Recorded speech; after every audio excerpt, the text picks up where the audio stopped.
Hello everyone, आप सभी का स्वागत है मनीष एकेडमी यूट्यूब चैनल पर।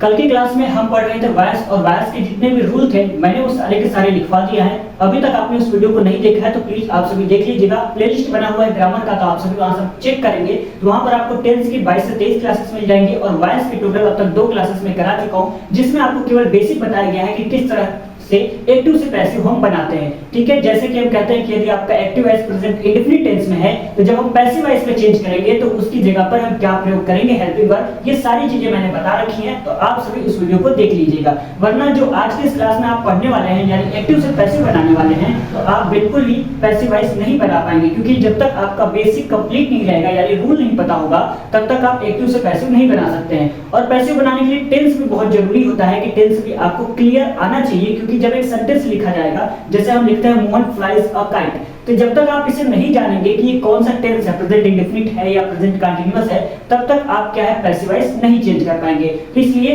यदि आप पहली बार वीडियो देख रहे हैं तो आपसे रिक्वेस्ट है कि आप पहले टेंस की क्लासेस को कंप्लीट कर लीजिएगा, बाद में आप एक्टिव की क्लास देख सकते हैं। ठीक है, चलिए आज की इस क्लास को हम स्टार्ट करते हैं। आज की इस क्लास में हमें पढ़ना है प्रेजेंट इंडेफिनिट टेंस। ठीक है, प्रेजेंट इंडेफिनिट टेंस। अब कोई कहेगा सर टेंस पढ़ाने वाले हैं? जी नहीं, टेंस मैंने ऑलरेडी पढ़ा दिया है। प्रेजेंट इंडेफिनिट टेंस के जो एक्टिव से पैसिव है उसको अब हम देखने वाले हैं। ठीक है, तो चलिए अब हम आपको एक्टिव का स्ट्रक्चर बताते हैं।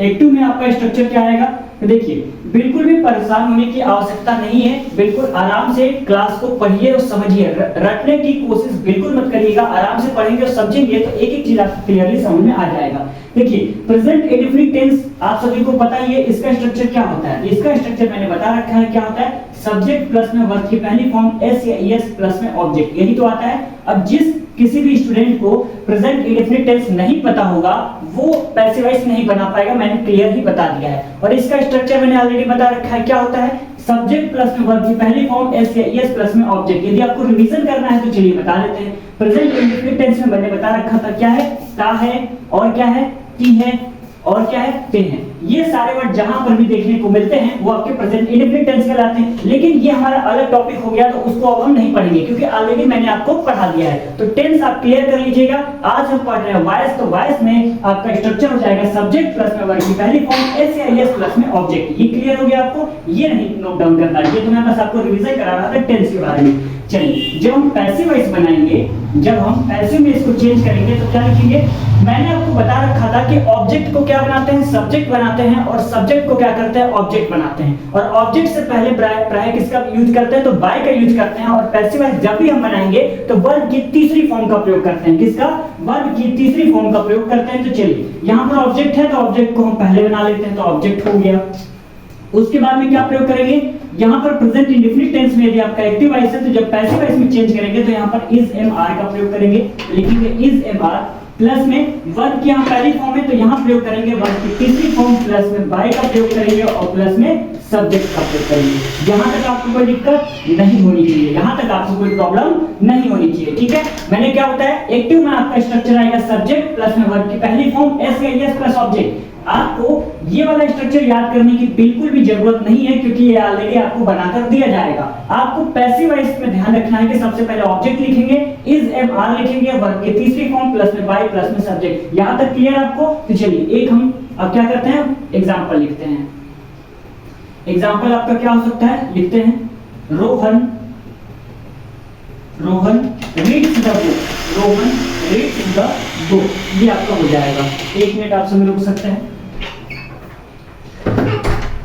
यहां पर लिखा हुआ है रोहन रीड्स द बुक, इसको अब हम पैसिव वॉइस में चेंज करेंगे। क्या करेंगे, इसको हम पैसिव वॉइस में चेंज करेंगे। कैसे चेंज करेंगे, मैंने बोला था ना एक्टिव वॉइस में जो आपका स्ट्रक्चर है उसको याद करने की आवश्यकता नहीं है, क्योंकि मैं ऑलरेडी लिख कर दे रहा हूं। ऑलरेडी कैसे लिखा हुआ है, यहां पे देखिए सब्जेक्ट लिखा हुआ है, वर्ब के पहले फॉर्म एस या ईएस यहां पे लिखा हुआ है, ऑब्जेक्ट यहां पे लिखा हुआ है, तो याद ही नहीं करना है। पैसिव वॉइस आपको याद रखना है। तो इसमें क्या है, सबसे पहले क्या लिखेंगे, ऑब्जेक्ट का प्रयोग करेंगे। तो सर ऑब्जेक्ट है कहां पे, तो ऑलरेडी मैंने आपको सब कुछ बता रखा है, यहां पे कुछ भी नहीं करना है। ऑब्जेक्ट आपका क्या है, द बुक, तो लिखेंगे द बुक। क्या लिखेंगे, द बुक।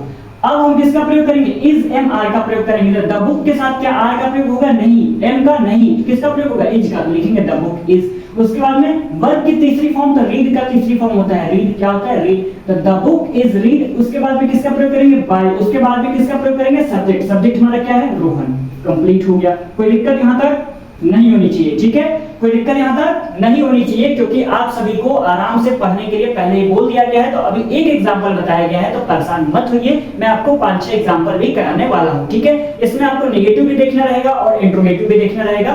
तो चलिए एक एक करके देख लेते हैं।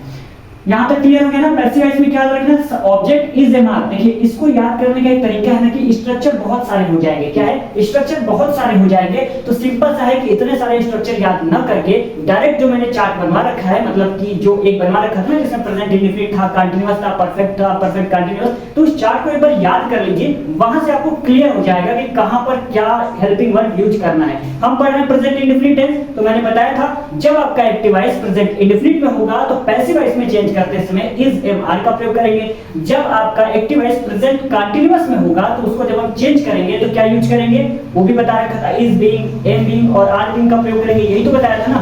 तो चलिए अब हम क्या करते हैं, दूसरा एग्जांपल लिख लेते हैं। दूसरा एग्जांपल क्या हो सकता है? दूसरा एग्जांपल हम लिख लेते हैं यहां पर, the mother loves the children.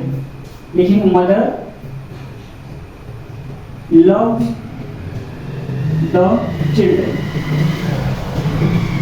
ये आपका किसमें है? एक्टिव वॉइस में। किसमें है? एक्टिव वॉइस में। हमें किसमें चेंज करना है? तो पैसिव वॉइस में चेंज करना है। किसमें चेंज करना है? पैसिव वॉइस में चेंज करना है। तो ऑब्जेक्ट हमको दिख रहा है, रूल हमने क्या बताया था? सबसे पहले ऑब्जेक्ट को सब्जेक्ट बनाते हैं। तो ऑब्जेक्ट क्या है? The children. तो यहां पे लिखते हैं द चिल्ड्रन। अब चिल्ड्रन के साथ इज लगाएंगे या आर लगाएंगे? तो सर आर लगाएंगे, क्योंकि बच्चे यानी बहुत सारे हो जाएंगे तो आर लगाएंगे। तो द चिल्ड्रन आर। उसके बाद में क्या लगाना है? वर्ब की तीसरी फॉर्म, तो लव्स का हो जाएगा लव, ठीक है? तो द चिल्ड्रन आर लव्ड। उसके बाद में बाय का प्रयोग करेंगे। उसके बाद में मदर, तो बाय मदर। यहां तक क्लियर है? आपको कोई दिक्कत नहीं होनी चाहिए। यदि अभी भी आपको दिक्कत हो रही है तो क्लास को रोकिए, एक बार पीछे करिए और आराम से देखिए। फिर भी नहीं समझ में आता है तो 1 से 2 बार क्लास को समझने का प्रयास करें। फिर भी नहीं समझ में आता है तो आप नीचे कमेंट कर दिया करें कि सर ये चीज समझ में नहीं आया, तो मैं आपको अगले क्लास में सबसे पहले उस डाउट को क्लियर करूंगा, फिर ही आगे पढ़ाऊंगा। ये बार बार मैं आपको बता रहा हूं, ठीक है? तो चलिए एक और एग्जांपल लिख लेते हैं। एग्जांपल और क्या हो सकता है?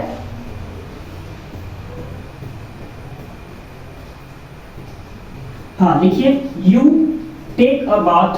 यू टेक अ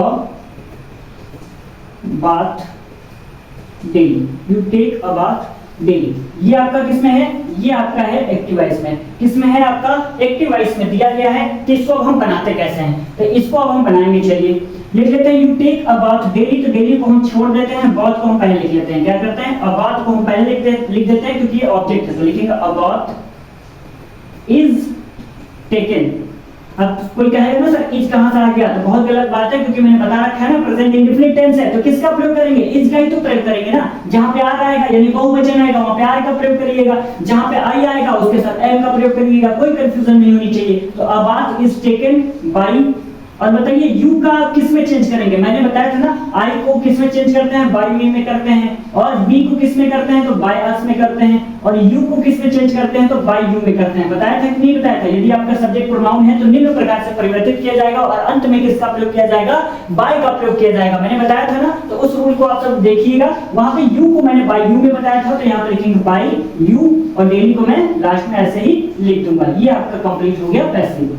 ये आपका कंप्लीट हो गया। यहां तक समझ में आया? 3 मैंने एग्जांपल बताया। पहला था रोहन रीड्स द बुक। तो यहाँ पे ऑब्जेक्ट हमारा द बुक था, तो मैंने लिखा द बुक। उसके बाद में इज का प्रयोग किया, वर्ब की तीसरी फॉर्म रीड, और उसके बाद सब्जेक्ट से पहले मैंने बाय का प्रयोग किया, उसके बाद रोहन। यहां तक क्लियर? दूसरा देख लेते हैं, मदर लव्स द चिल्ड्रन। इसको पैसिव वॉइस में चेंज करेंगे। ऑब्जेक्ट हमारा द चिल्ड्रन है, तो द चिल्ड्रन मैंने पहले लिखा। चिल्ड्रन यानी बहुवचन हो जाएगा तो लिखेंगे आर का प्रयोग करेंगे। लव का थर्ड फॉर्म होता है लव, तो मैंने लिखा लव। तो उसके बाद में किसका प्रयोग करेंगे? बाय का और मदर, यानी ऑब्जेक्ट से पहले किसका प्रयोग किया गया? बाय का, तो मदर से पहले बाय का प्रयोग किया गया। तीसरा है you take a bath daily. ये एक्टिव वॉइस में है, तो जब पैसिव वॉइस में चेंज करेंगे तो ऑब्जेक्ट हमारा अ बाथ है, तो लिखेंगे अ बाथ। उसके बाद में is taken by you daily. यहां तक क्लियर हो गया? चलिए अब हम कुछ नेगेटिव सेंटेंस के भी एग्जांपल देख लेते हैं, ठीक है? तो यहां पर हम इसको क्लियर करते हैं और क्या करते हैं, नेगेटिव सेंटेंस को देख लेते हैं।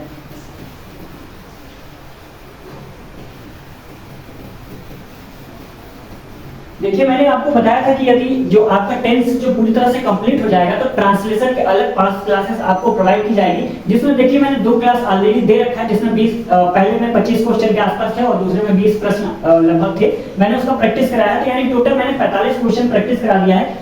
और जो कुछ प्रॉब्लम है उसकी वजह से जो क्लास है ना वो कंटिन्यू रिकॉर्ड नहीं हो पा रही है, तो आप सभी थोड़ा धैर्य बनाए रखिए। मैं आपको जो बाकी 3 क्लासेस है उसको भी प्रोवाइड कर दूंगा और उसमें भी कोशिश करूंगा 20 से 25 क्वेश्चन प्रोवाइड कर दिए जाए, ठीक है। यानी एक क्लास में लगभग मैंने 100 से 150 आपका जो ट्रांसलेशन है जो कठिन होंगे मैं उसका प्रैक्टिस करा दूंगा। मैंने प्रॉमिस किया था तो मैं करा दूंगा, ठीक है। कुछ प्रॉब्लम है उसकी वजह से थोड़ा जो कंटिन्यू क्लास हो नहीं पा रही है, जो बायोलॉजी की क्लास अपलोड की जाती है क्लास 12 के लिए वो भी नहीं हो पा रही है, तो थोड़ा सा आप सभी धैर्य बनाए रखिए, ठीक है। तो चलिए अब हम पढ़ लेते हैं क्या है नेगेटिव सेंटेंस के बारे में। नेगेटिव में एक्टिव का स्ट्रक्चर क्या होगा? एक्टिव का स्ट्रक्चर होगा सब्जेक्ट प्लस में डू या तो डज आएगा, उसके बाद में क्या आएगा नॉट, उसके बाद में वर्ब की पहली फॉर्म, उसके बाद में ऑब्जेक्ट। अभी कुछ स्टूडेंट ऐसे होंगे सर कहेंगे कि सर अफर्मेटिव में तो आपने ये बताया था सब्जेक्ट प्लस में वर्ब की पहली फॉर्म प्लस में ऑब्जेक्ट ये बताया था, लेकिन अभी आपने चेंज करके क्या कह रहे हैं कि सब्जेक्ट प्लस में डू या डज प्लस में नॉट प्लस वर्ब की पहली फॉर्म प्लस ऑब्जेक्ट। नॉट तो समझ में आ गया सर क्योंकि नेगेटिव है, डू या डज कहां से आया, तो कहां से आया उसके लिए आपको टेंस पढ़ना पड़ेगा, तभी समझ में आएगा कि सर डू या डज मैंने कहां से लाया, ठीक है। तो चलिए अब उसके बारे में ज्यादा बात नहीं करेंगे क्योंकि वो बता दिया गया है। तो डू या डज आ गया, जब इसको हम पैसिव वॉइस में चेंज करेंगे तो क्या करेंगे, कुछ भी नहीं करना है। ऑब्जेक्ट को हमें सब्जेक्ट बनाना है तो लिखेंगे ऑब्जेक्ट, उसके बाद में डू या डज की जगह पे क्या प्रयोग करेंगे, इज एम आर का प्रयोग करेंगे। ऐसा नहीं है कि सर डू या डज आ गया है तो हम भी डू या डज लगा लेते हैं, नहीं, वहां पर इज एम आर का ही प्रयोग करेंगे, ठीक है। तो इज एम आर का प्रयोग करेंगे, उसके बाद में नॉट का प्रयोग ऑलरेडी कर देंगे, वर्ब की पहली है तो यहाँ तीसरी लगा देंगे, प्लस में बाय प्लस में सब्जेक्ट। और मैंने बता रखा है कि जब भी पैसिव वॉइस में परिवर्तन करेंगे तो हमेशा वर्ब की तीसरी फॉर्म का ही प्रयोग किया जाएगा, क्लियर। चलिए आगे बढ़ते हैं। एक्टिव में आपका स्ट्रक्चर सब्जेक्ट प्लस में डू या डज प्लस में नॉट प्लस वर्ब की पहली फॉर्म प्लस में ऑब्जेक्ट। पैसिव वॉइस में जब चेंज करेंगे तो ऑब्जेक्ट डू या डज की जगह पे इज एम आर का प्रयोग करेंगे, नॉट है तो नॉट सेम उतारेंगे, वर्ब की पहली फॉर्म है तो वर्ब की तीसरी फॉर्म का प्रयोग किया जाएगा, और सब्जेक्ट यानी ऑब्जेक्ट से पहले किसका प्रयोग किया जाएगा, बाय का प्रयोग किया जाएगा। यहां तक क्लियर। चलिए एग्जांपल देख लेते हैं। यहां पे लिखते हैं सी डज नॉट सिंग और सॉन्ग।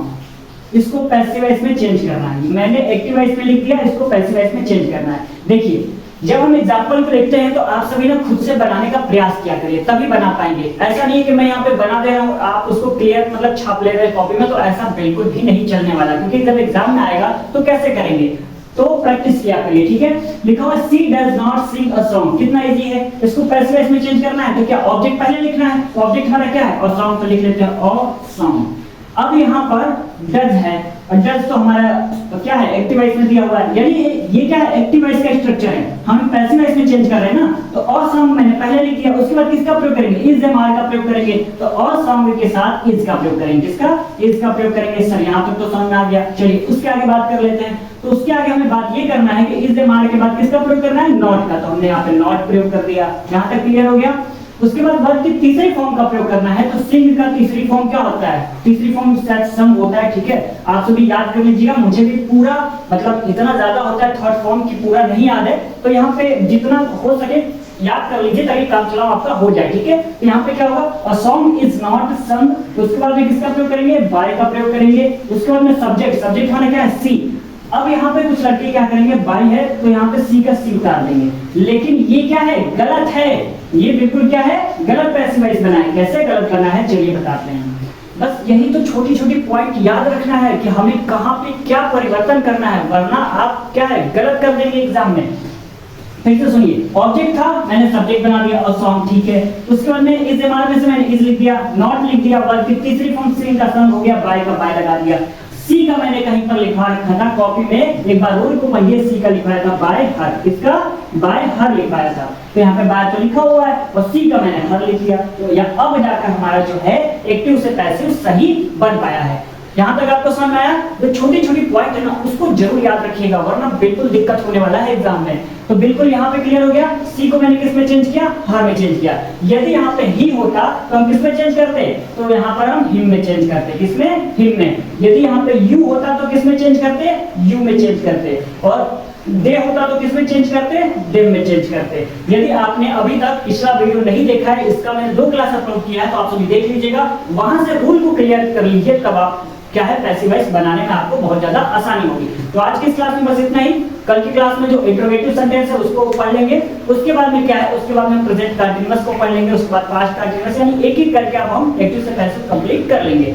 तो यदि वीडियो आपको पसंद आया होगा तो प्लीज वीडियो को लाइक कर दीजिएगा और आप सभी अपना सपोर्ट प्लीज बनाए रखिए, क्योंकि आप सबके लिए क्लास अपलोड की जाती है। यहाँ पर बायोलॉजी की क्लास क्लास 12 के लिए केवल इंग्लिश मीडियम और क्लास 9 से 10 मैथ हो जाता है, और यहाँ पर केमिस्ट्री की क्लास अपलोड की जाती है। तो सभी क्लासेस को आप सभी देखा करें और अपना प्यार बहुत सारा दिया करें, ठीक है। तो चलिए मिलते हैं अगले वीडियो में, तब तक के लिए बहुत बहुत धन्यवाद।